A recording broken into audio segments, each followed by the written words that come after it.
One of the challenges of starting a church is figuring out how in the world you're gonna let people even know that you exist. Our solution?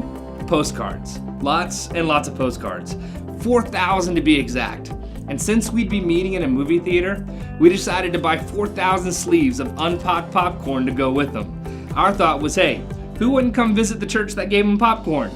And so we put them in bags and we invited people to come give this new church a try. In fact, we spent all day one Saturday walking up and down the hills of Manioc, putting those popcorn bags on door after door after door.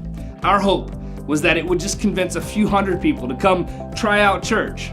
Who knew that God was going to use those postcards to do so much more? I just recently moved to a new apartment in Manioc. There was 3 apartments in the complex, and I had noticed that each one of the mailboxes had a postcard in it. I came home from work one day and this postcard had come in the mail. I went online, I checked out the website and the profiles of everybody on staff, and I remember thinking to myself, I was 30 at the time, I remember thinking to myself, like, these guys are kids. The lead pastor was 28, and I was like, man, it's the first time I'll ever be older than the lead pastor.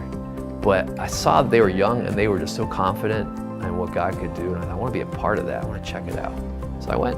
All right, so here's the postcard that I received in the mail. It says, Epic Church presents God at the movies. The first day was Indiana Jones, so I guess Indiana Jones brought me to Epic Church. Thanks, Indy. We invite you to join us at our monthly preview services where we will take a look at this summer's blockbusters and try to discover what truths they could be trying to share with us. So because of that one postcard, that really triggered my personal relationship with the Lord. And that is a relationship that without that postcard, I don't know if it would have taken off at that time period in my life. So I'm just so thankful at that time and place that God met me there through that postcard. And because of that, my relationship with the Lord, I'm now seeing the effects of that with my husband and now with our daughter, and then extending, to my extended family, to my father and to my brother. We all go to church together now, and that is just something that I can't even thank the Lord enough for orchestrating that in my life.